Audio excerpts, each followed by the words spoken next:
Hi, everyone. I just want to welcome you to the webinar this evening. We're going to give people just a couple minutes to get logged in and get settled down. We're looking forward to sharing some information with you this evening that we hope you'll find very helpful and informative. This is our first informational session. We'll be doing more of those, so be sure to keep in touch with us and we'll tell you ways you can do that. While everyone's getting settled, I just want to officially welcome you all. Thanks for joining. We know you're busy and have a lot going on. We really appreciate you taking the time to spend with us. I first want to introduce our founder, Abraham. He's going to talk to you a little bit about Vetucore's mission, kind of what brought him to the point of founding this company that exists to help you all out. So I'll turn it over to him for just a moment. Abraham. Thanks, Richelle. I founded Vetucore really for one purpose, to help people. It's something that each of us wanted here to do through VetMed.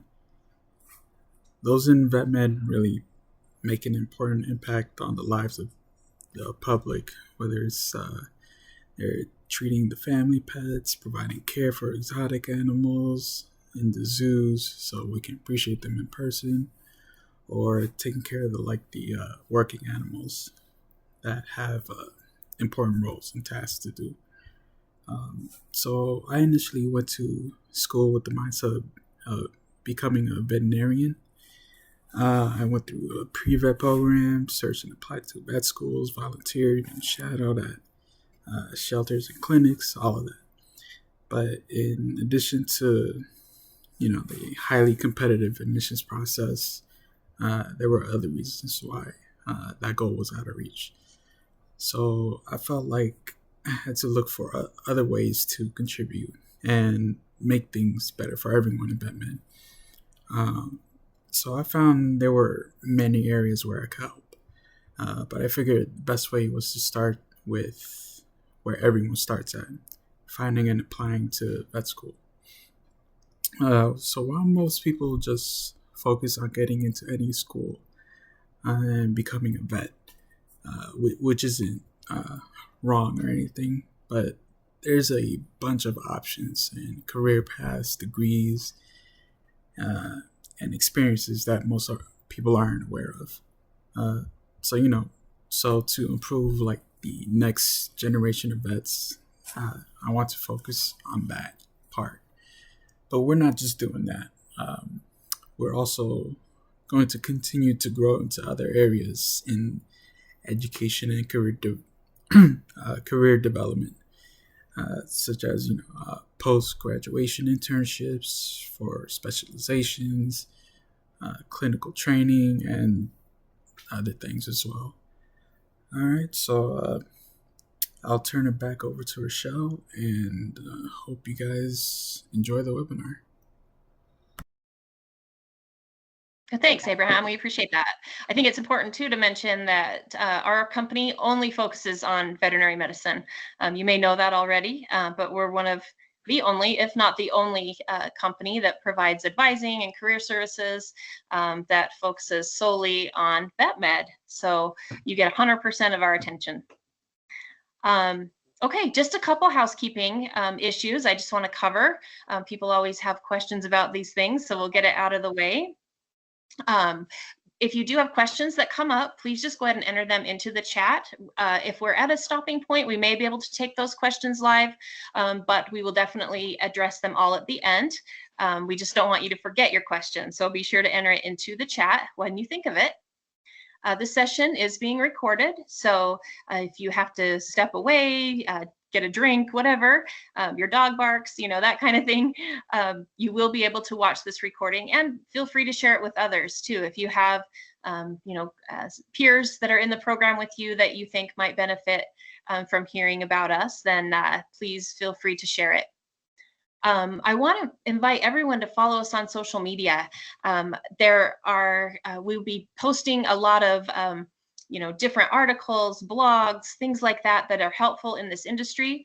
And so you can follow us on Instagram, Facebook, we're on LinkedIn, and also the new one I'm just learning about, Blue Sky. So go ahead and follow us there. We post often, and hopefully you can find some of our content helpful to you as well. And then finally, I'd like to introduce myself and Megan. My name's Richelle Gruber. And I have spent about 25 years in veterinary medicine in all types of roles from, I started off as a kennel technician, practice manager, worked up to practice manager. I've been a receptionist. I've been a technician, which is where I thrive and love to be. But I also founded a nonprofit vet clinic. It helps animals that are in rescue groups and shelters get medical care. So I've kind of worked all over the place, and I have a good understanding of the field of veterinary medicine, the career paths that there are, how you can get experience, things like that. So looking forward to sharing some of that a little bit later in the webinar. And then I'd like to introduce my co-presenter today, Megan Galvin. Megan brings nearly 20 years of academic advising experience to Vetucore. She has her background has been supporting pre-med, post-bachelorette, and career-changing students. She now focuses on guiding pre-vet students through competitive admissions with strategies, structured planning, and a deeply supportive approach. Megan's known for helping students build strong personal narratives and take ownership of their goals. And she's dedicated to turning uncertainty into confidence, one conversation at a time. So thank you, Megan, for being here this evening, and Abraham. I'm going to go ahead and turn it over to Megan, and she will present the first half of the webinar for us this evening. Super, super. So if you want to get to the next slide, we certainly can see who I am, but we'll move on to that one. But just a real quick background too. Yes, I've been working with students, it seems as though forever and a day. And it's one of the places where I feel most comfortable. It's my way of actually getting you into that next part of the exciting journey. I keep you motivated. I like to hold you accountable for all of this. But I think more than anything that I like to instill is that positive mindset, the I can do attitude, because I know how important it is. I see the payoff that's actually on the other side.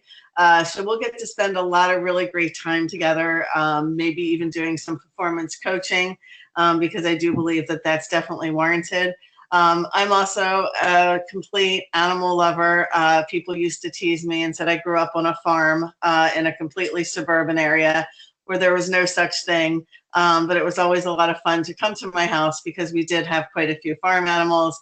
It seemed as though all the dogs and cats, did arrive at our house on top of ponies and ducks and lambs and sheep and goats and geese and all kinds of crazy things. So it was definitely a lot of fun. I feel at home here, and I'm really looking forward to meeting and working with all of you. So Richelle, let's go ahead and get slide number 4 up if we could. That would be great. I'm seeing slide 4 on my screen. Are you guys seeing it? Not on mine, no. Okay. What about you, Abraham? Do you see? I do see it. I think I'm having a moment where technical. Let's see if we can move mine along. Okay, I think it wants me to do it. Okay, so we're going to go ahead. So one of the things, as I said, that I always like to do with students, and sort of the first part of the journey, is really starting to start us out with a consultation. It'll give me a chance to get to know you, you a chance to share things with me. And of course, some of the things I like to be included in this whole process is really making sure that you have found the right fit. Where are you going to be for the next few years as you're getting your education? Whether it's in vet med or if you're doing something with veterinary care and technician side of things. Are you happy with it? What state is it in? What kind of degree are you going to get? How long is this program going to be? And is it accredited? That's another thing. So we want to make sure that we're utilizing some of the tools that we can, so you can have a better understanding also. And of course, I'll help fill in the gaps as well. We want to make sure that you're checking out the programs that are offered, the location, the facility. And then one of the bigger things that I want to point out that I think is uber important, and one of the areas that actually we're known for, and one of the things that Abraham actually created for us, is this VetMed Match app, which is really, really, really exciting. Again, we want to invite everyone to take advantage of this in addition to that 30-minute consultation. We believe that both of them together are a great way to really kickstart everything that's actually needed. But that VetMed Match is, like I said, exclusive to us here at Vetucore. And basically, it's a program that's going to really help find the right program that's going to match your goals. You know, it's going to basically break things down and explain to you really if it aligns with your background as far as what's really included in vet school. We want to make sure that we're finding the best fit for you. Clearly, it's a financial investment, but it's also a time investment. And as I said, one of the best things that you want to do at this point in your life and in this point of your career is making sure that you migrate towards something that's going to put a nice big smile on your face and make you happy, you know, to show up each day and make a difference in this particular, in animals' lives and dogs' lives. But the other thing we like to say is that the VetMed Match app is sort of like a career matchmaker, more or less, in veterinary medicine. It's a, you know, very super user-friendly tool that really, like I said, will guide you on that path of what your future is going to look like in veterinary medicine. You might be looking for the right school. Maybe you're trying to find a training program that aligns again with what you're interested in. Maybe you're still a little bit unsure and you need that little nudge, or you have a couple of questions.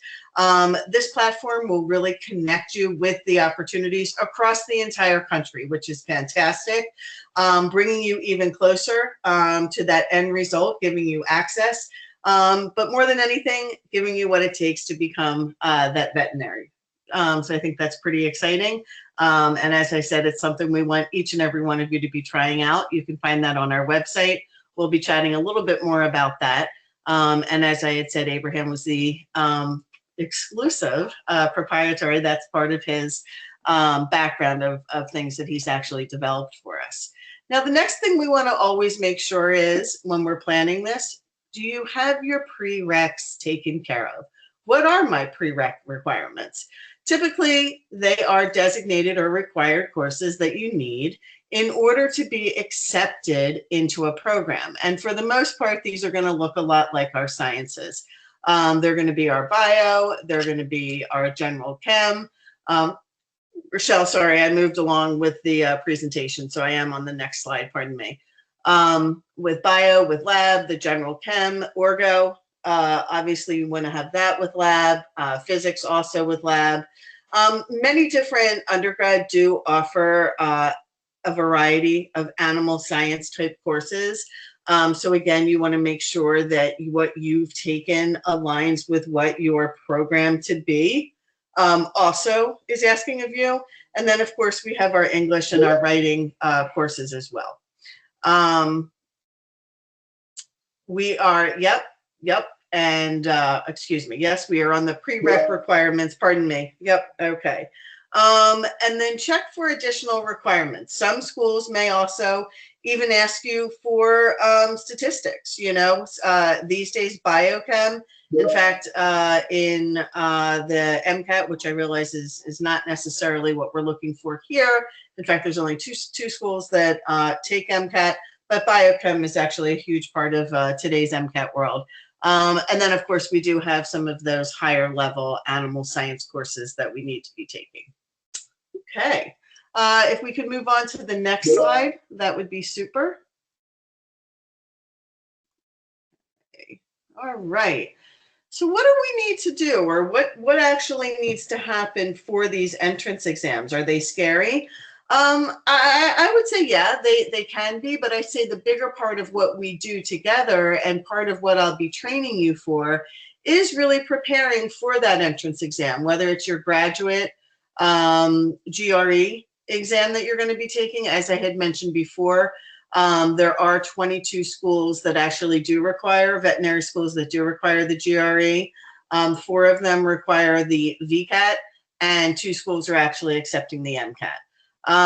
Lots and lots of preparation courses. There are choices to be made, but again, one of the things I like to do with students is in that initial consultation is talking about a few things. So we'll be talking about your timeline. Okay, super, super important. How, which, when, where, how, where are we going, when are we going to get there, and what is that actually looking like? So your timeline, super important. Materials meaning what do I need to potentially be using if I have to take one of these entrance exams, and how long do I need to be preparing for? What is that going to look like? Do I need to take a lot of practice tests? All of that also falls under my umbrella of what I'll be training or coaching you on, giving you the advising during our sessions. You'll be given a personalized syllabus, very specific to you. We'll map out the necessary weeks that it's going to take you in order to hit the goals that you have. So all of that good stuff is part of what we'll also be knocking out during that initial consultation. And then moving there forward in our sessions, we will be marking off where you stand as far as your preparation, where you stand as far as your career, where you stand as far as making decisions as to which school you want to go to, if that's going to be your interviewing, if that's going to be your essay, if that's going to be your application. So all of these things typically fall underneath the umbrella of what we'll be working on with you, alongside you here at Vetucore. Okay, let's move on to the next slides, please. Okay. Very, very important also to obtain your letters of recommendation. These are the people that you have hand selected or chosen to speak on your behalf. Veterinary medicine, as you know, is incredibly competitive. You're going to have thousands of other candidates that pretty much sound, as far as on paper, exactly like you. So we're going to want to build a narrative that's going to have you really jump out, have you noticed, have you be recognized for all the fantastic things that you've done. And I also like things to be somewhat unique. So I typically, once I start working with you, we'll build your narrative and we'll continue to modify. We'll continue to be working on it. We'll be continuing to edit it. We'll be continuing to provide context to it so it makes sense. We want you to have the best possibility of landing your spot. And so with my background, along with Richelle's background, along with our entire team at Vetucore, we're going to come together and really speak and make those changes on your behalf. So when you are ready to go ahead and hit that submit button, you're doing so with a lot of confidence and a ton of experience behind that pressing of that button. So that's pretty exciting, and we're so excited to actually bring this towards you. Okay, let's move on to the next slide. Yeah, Megan, if I can just jump in here for a second, they may be wondering right now about getting experience. So I just want to remind everyone that we'll be chatting a little bit about that a little bit further down in the presentation. Well, that's wonderful. Yeah, and so that's, kind of just for as far as the group and as far as everyone, kind of get a better understanding. Richelle is going to be really kind of spearheading all of the activities, all of the things related to career, everything involved with your opportunity, everything that falls under job, internship, volunteering, different career pathways. Once we actually get you through your training and get you through school, those are going to be basically those next steps. I'm going to be working on more getting you coached, getting you through your undergrad portion of it, or if you're a career changer, kind of that second portion of it, getting you acclimated and ready to go with your application. And then together we're going to hit submit. And then all of us, like I said, as a team, are going to continue to work together. So, Richelle, thank you for bringing that up. That's certainly super important. And I know there's a lot of people on the call that actually have asked about those future opportunities. So we will be speaking about that here just in a few minutes. We're just about there. Okay. Working on your personal statement. As I mentioned earlier, that narrative, each one of you should be thinking about that literally in the days leading to matriculating into your undergrad. Really finding yourself to be somewhat different than your competition. And, you know, you're going to want to make sure that you have that opportunity to jump out, because this may be your only opportunity to make that first impression.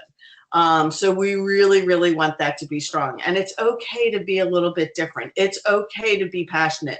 It's okay to let us help you build everything there is about that. We have some really fantastic prompts, different ways that we'll be talking with you, you know, encouraging you to bring your story to light. So some of the things we like to say is be authentic, be original, be you. That's what makes all of this really pretty awesome. I can't say this next one enough. Review and revise. Get extra eyes on it as well. Different people's opinions, different people that know you, that can speak again about you. Does this sound, you know, like you? We want to make sure that we don't bring any of that imposter syndrome into this. So it's okay, as I said, to really be you. And we'll find all of those interesting things about you. And then, of course, let us help. Probably the most important part of all of this. Again, with our experience and the ideas that we have, the passion that we have to have you working on the other side here with us, let us give you that opportunity as well. Okay, now I think next slide. I'm going to finish this one off, and then I believe it's coming back to you. So you want to go ahead and make sure, obviously, that we complete the application. You want to make sure that you're using all of the different components. So the different things that are kind of provided with VMCAS is your personal information, obviously the academic history. I always ask you to reach for the stars, so I like to encourage as many A's as we possibly can, or as close to a 4.0 and over as possible. Relevant experience and activities. You know, back, and I've been doing this for many, many, many years, we used to give advice, get yourself in anything and everything. It all looks good. I'm going to say as of late, probably within about the last, I'd say 5 years, since around COVID and beyond, things have changed, you know, as far as who's coming in, who's given slots, dynamics have changed, funding's changed, a whole bunch of different things have changed. So we really, really, truly want all of your experiences and activities to make sense. So for example, if you're really into farm animals, and that's something that you want to be giving future care to, it's something that you're passionate about, then that's definitely an area that you want to be volunteering in. It's definitely an area that you want to be working in as far as doing your internships. It's definitely an area there where you want to gain your experience and you want to start making your connections. You know, if that's definitely a future that you see yourself in, then that's probably a little bit wiser to be doing that than, let's say, working with reptiles, right? Not that there's anything wrong with that, and that certainly falls under the umbrella, but your passion lays with farm animals, right? So let's kind of keep everything in that lane. Your essays, again, probably one of the most difficult things to write. What do they want to hear? What should I say? What are the buzzwords that I should be using? My recommendation to you on that is to start 3 different prompts. You can Google anything you want and just start writing. Unfortunately, we're sort of a society right now that's low on the totem pole of having the skill set in being able to write fluently. We have different programs that change all of that and actually make it pretty for us. You know, ChatGPT, who doesn't use it? But we really need to kind of steer away from that. And so my recommendation is even start with a prompt now, but try and get 3 prompts that you can come back and visit. Wait till you see which one starts to develop and what kind of story you come up with. You'll probably end up surprising yourself. And then, of course, you need to have all of your records, transcripts. We need to have proof of all of your grades, proof of graduation, proof of attendance, have all of that kind of stuff lined up and put that on the ready. So you'll be having that in time, ready to submit that, and there's no delay in getting all of that sent off with your submission. Okay. So if there's any questions, I'm not sure if we have any right now. Richelle, were there any questions that came in? Yeah, we do have a question from Teresa. She said that she is having a hard time balancing priorities, and if that's something you can help with, or you have any suggestions for her managing her whole school schedule and getting this application done and letters and a statement. It's just a lot. It is, Teresa. I know how you feel, and I feel you. And it'll be over soon, I promise. And yes, that's definitely the type of thing that we will work on in all of our sessions, but definitely kind of map that out in the first two.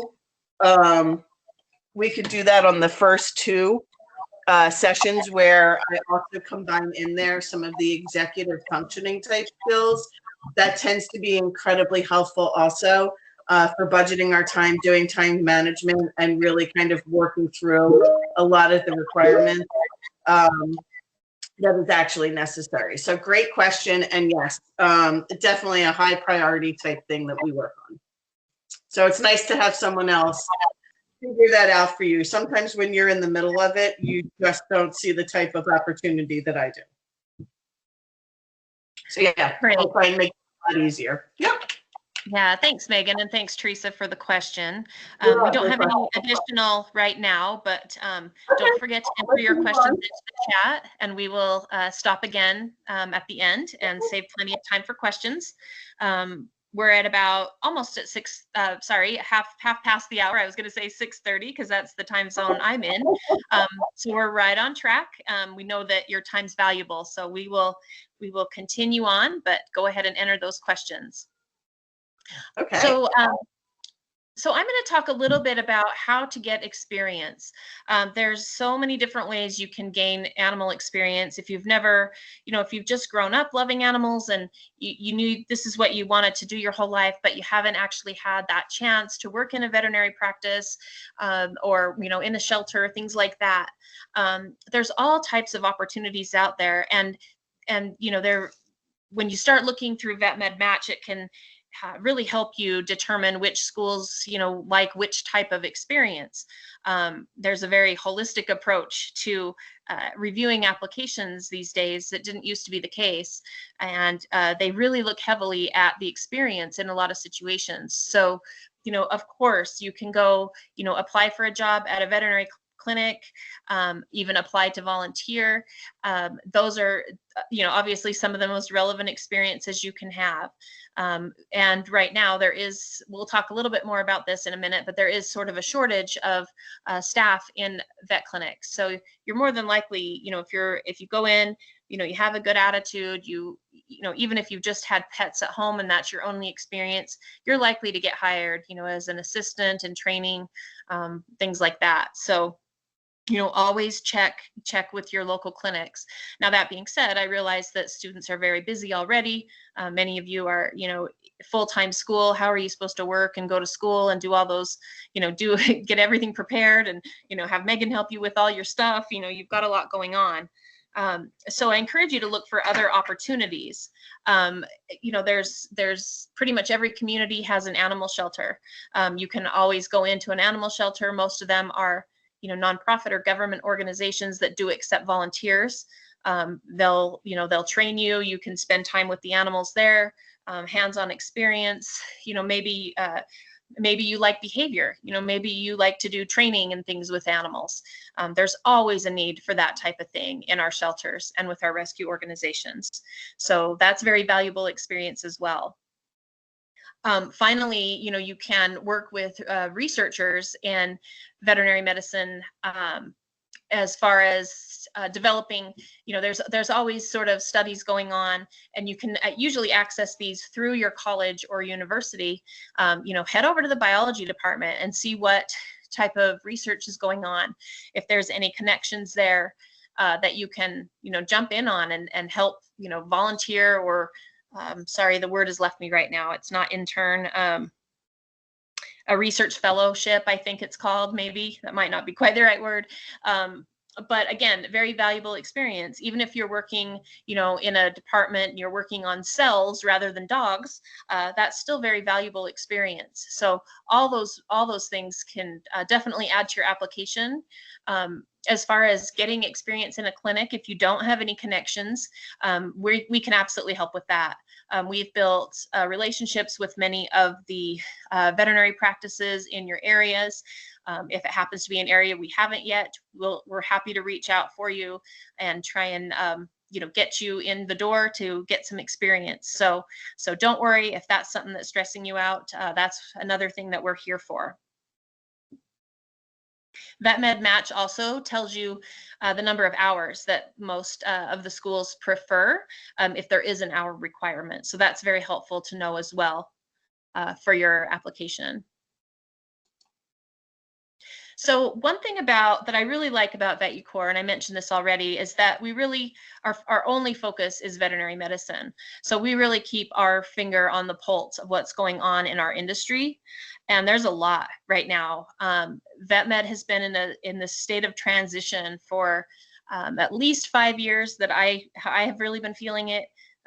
Even longer than that, I think, for some of the people, depending on the part of the country you're in. But there's lots of change happening, which is great, but it is something that, it's different than it was, 10 years ago or even 5 years ago. You may know about sort of the corporatization, it's a hard word for me to say, of veterinary medicine, but a lot of private investment firms are buying veterinary practices, and that's a trend that started about 10 years ago. In the last 5 years, I don't even have a percentage, but it's a very, very high percentage of clinics are owned by corporate entities. And there's good and bad to that.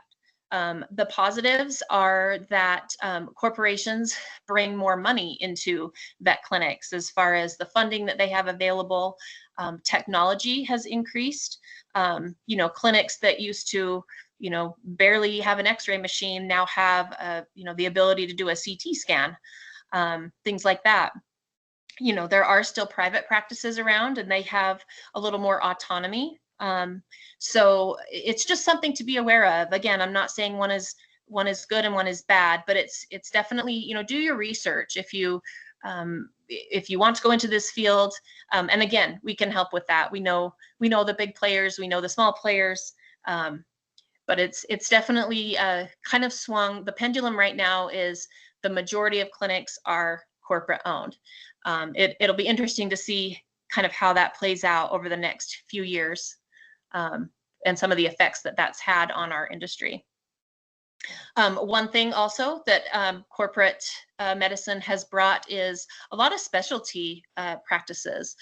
For example, clinics used to see everything from, my dog is limping, or his eye, he's got a problem with his eye, or, he's vomiting, or now he's got a rash, and one veterinarian or one practitioner would handle all of those concerns for you.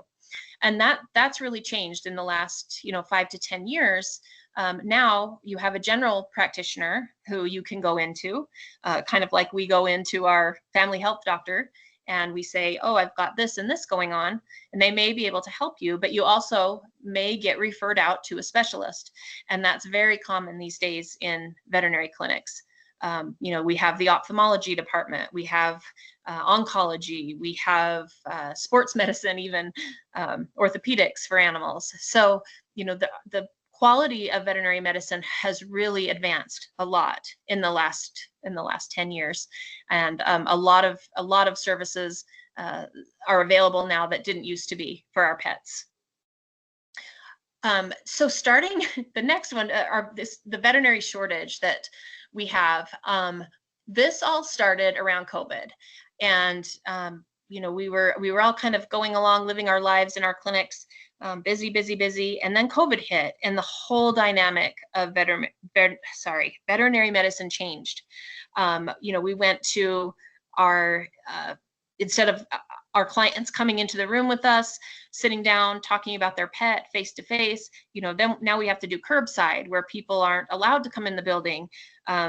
You go out to their car or talk to them on the phone and get a history, then go out and retrieve the pet, come inside. Those appointments, it went from, a 15 to 30-minute appointment started taking an hour, just because of the communication back and forth that was affected by, curbside service or, telemedicine kind of thing.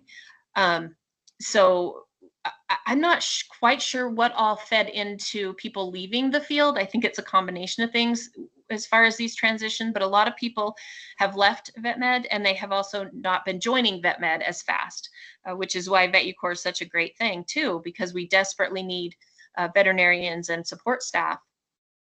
But there is still an ongoing shortage of veterinarians, which is great for you guys, because there's so many opportunities out there. If you look in your on your local job board or Indeed for your city, you're going to find probably 50 at least postings for veterinarians. So it's really a student's market right now. Another thing that I've noticed too is there's now a very clear focus and attention to the mental health of veterinarians and their staff. It's not a secret that vet med is a hard field. It's very emotional, it's very draining, it takes a lot of energy, and it's beautiful. And I say that, having been in it for a long time, as much as I've felt all of those negative things I've just mentioned, it's the most fulfilling and rewarding thing I think anyone can do. That being said, compassion fatigue is real. And for a long time, the veterinary field didn't really acknowledge that. I remember the first time I ever even heard the term. I had worked in a clinic for years and years, but the first time I heard it, I was actually working in an animal shelter that had a very high euthanasia rate. And we had a staff training on compassion fatigue. But now it's commonplace. It's talked about.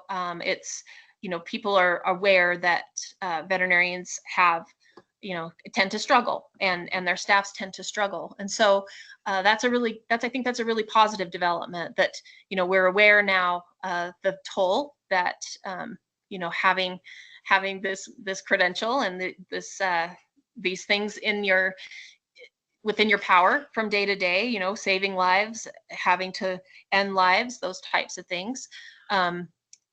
So there's organizations that are focused on, providing mental health services and support for vets and their staff.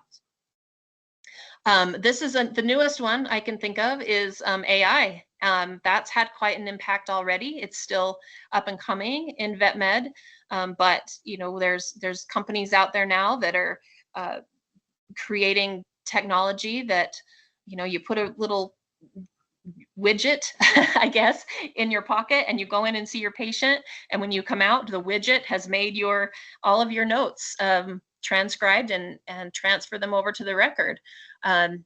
At first I was skeptical about AI in vet med, but the more I learn about it, the more I think it's a really good thing.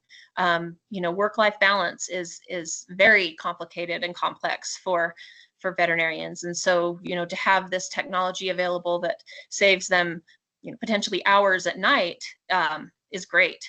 We'll see how that kind of plays out and how accurate it is, and if as these up and coming companies are integrating into our daily practices, I'm sure it will be a change, a lot of change in the beginning stages, but right now I think it's good.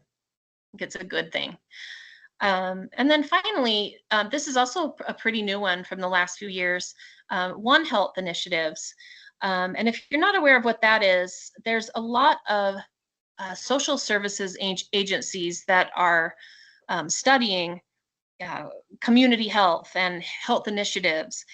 And in those studies, they've found out that people's pets are a very large part of their well-being. And so veterinarians and practices have started to be integrated and invited into these their committees. There's thought groups, there's research studies, all going on about the various pieces that gives a person the best chance of good health and emotional health.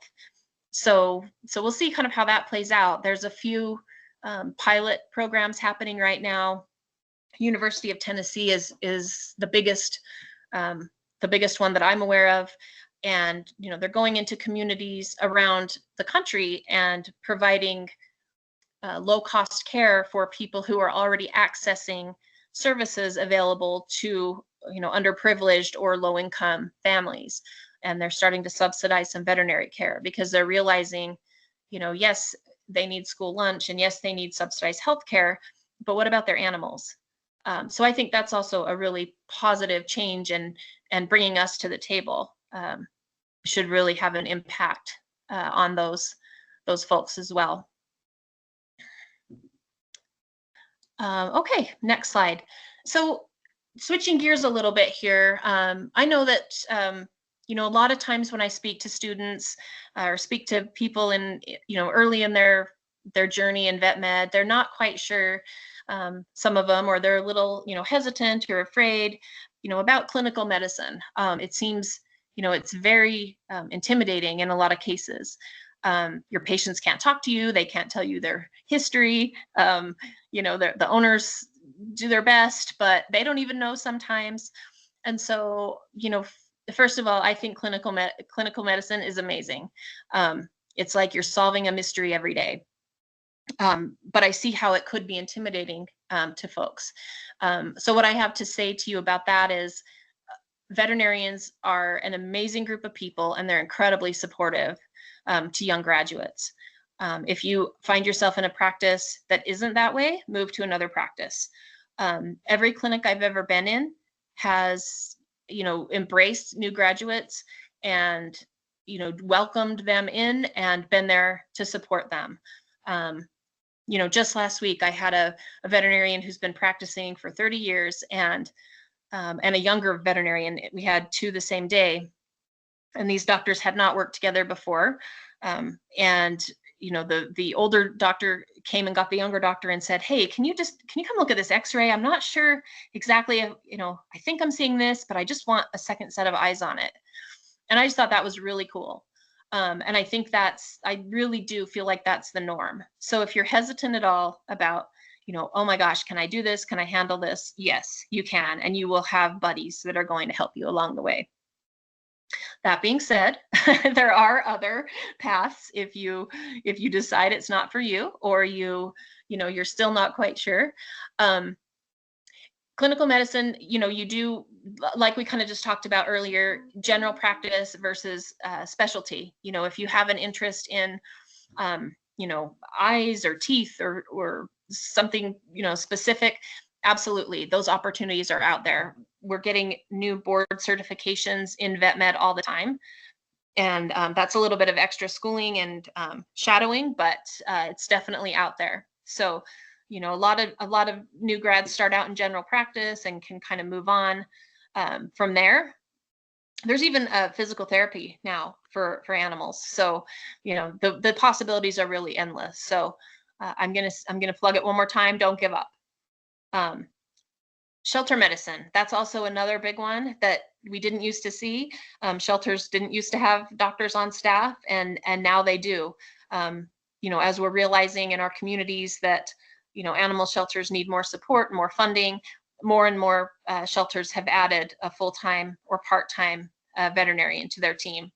So that's a great place, a very rewarding place to practice as well. We mentioned research positions. There's definitely those opportunities out there for you through pharmaceutical companies, through government grants, things like that. There's always plenty of research opportunities for people who have a veterinary degree.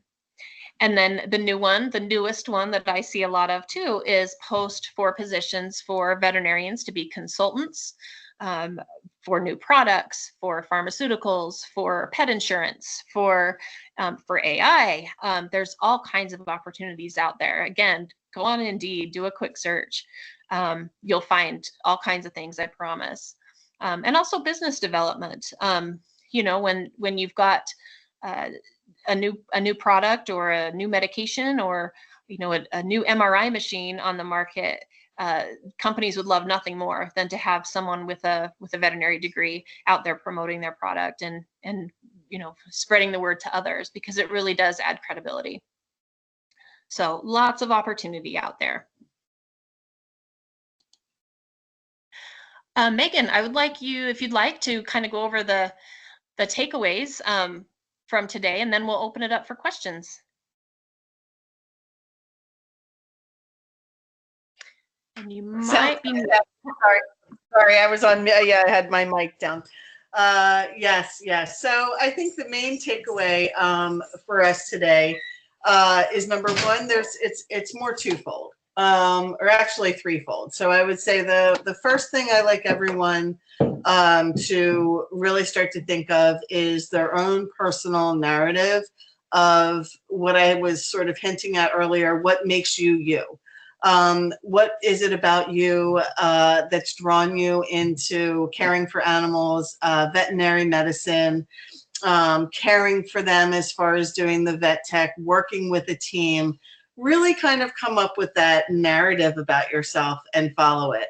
The second part of all of this is, you know, pretty much from the second you land in school or in your training program, make every single minute count. And be mindful of your timeline and be mindful of your deadlines. Part of one of the things I think we do best here at Vetucore is making everything very personalized and specific to each student.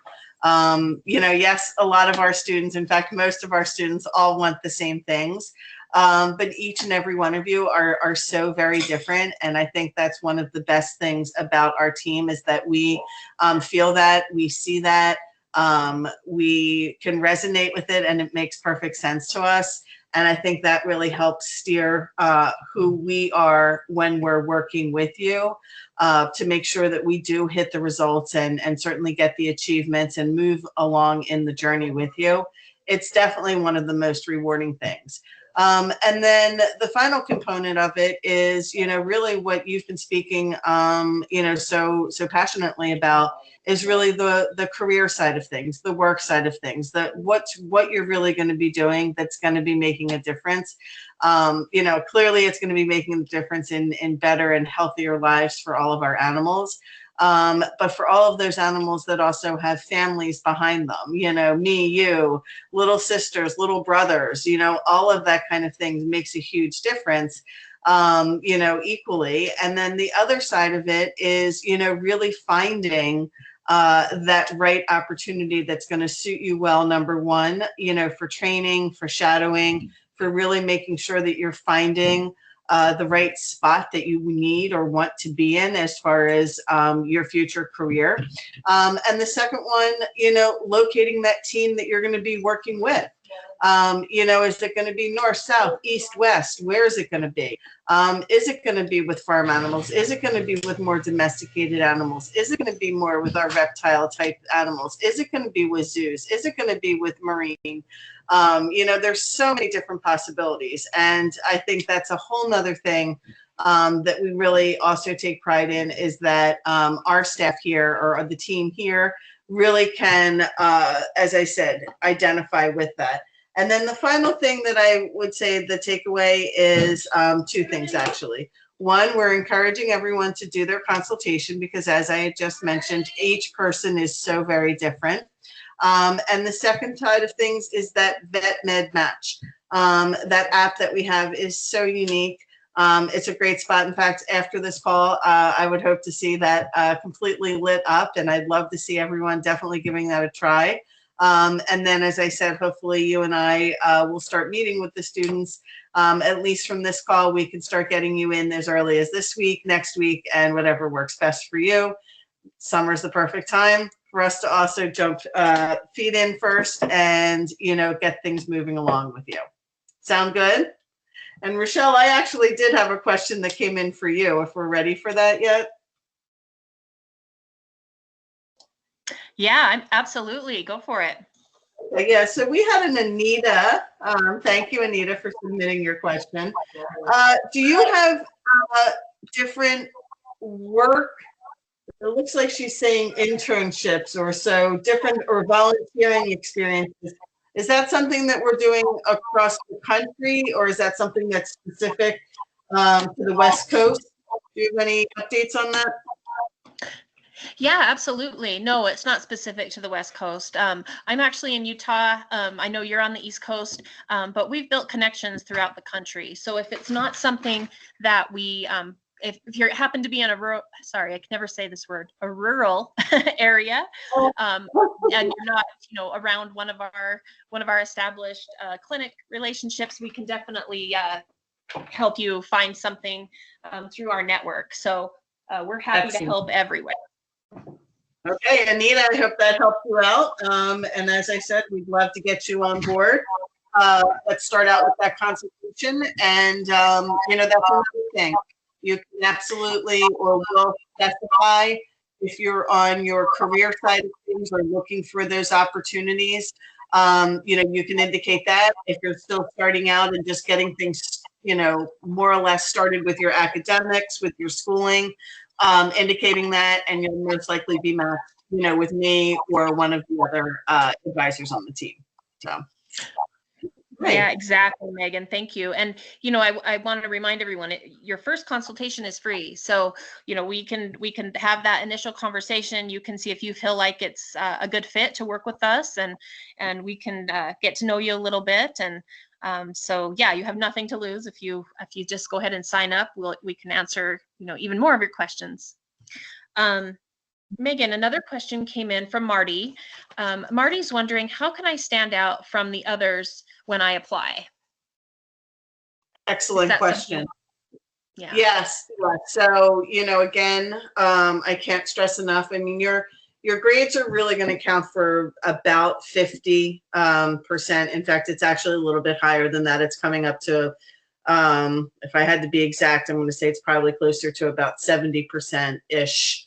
So 50 to 70% is going to be your grade. So you're going to want to be hitting, and as I had mentioned earlier, and we can go through it during one of our consultations, you're going to want to have your prereqs in there. So your sciences with your labs, of course, your volunteering and internship and shadowing and all that other good stuff too.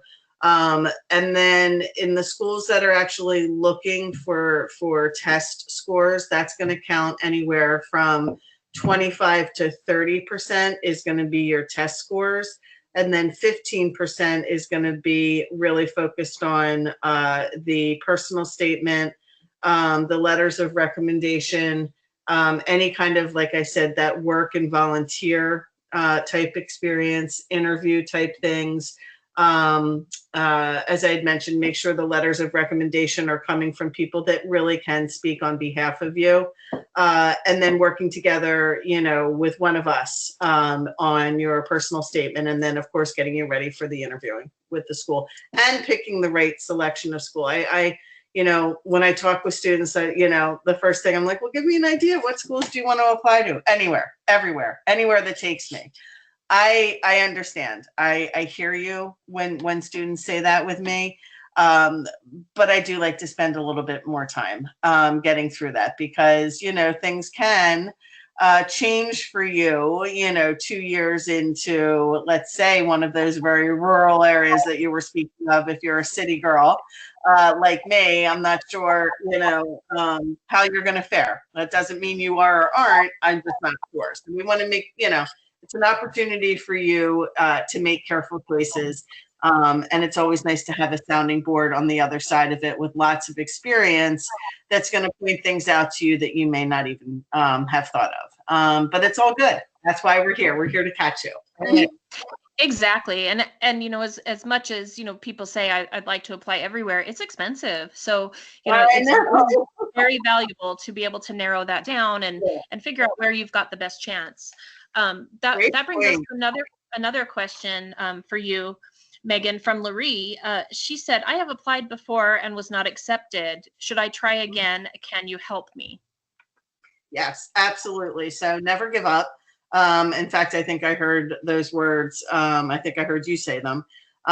You don't want to give up. And, you know, there's generally, I know you may not want to hear this, you know, audience, but there's generally a very good reason. It wasn't your time. Something was off about your application.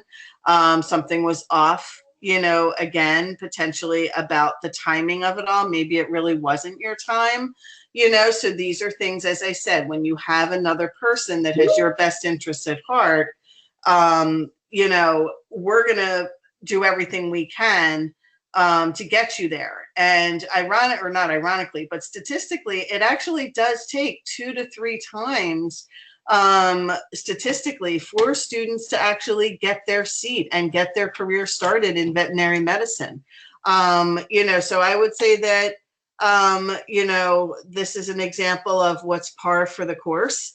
You know, and you learn how to get somewhat thick skin through this whole process. And, you know, when it is finally your turn to do it, it's incredibly bittersweet, which is the other reason, like I had said, of why we really appreciate and enjoy this so much. So, and helping you, but no, don't give up.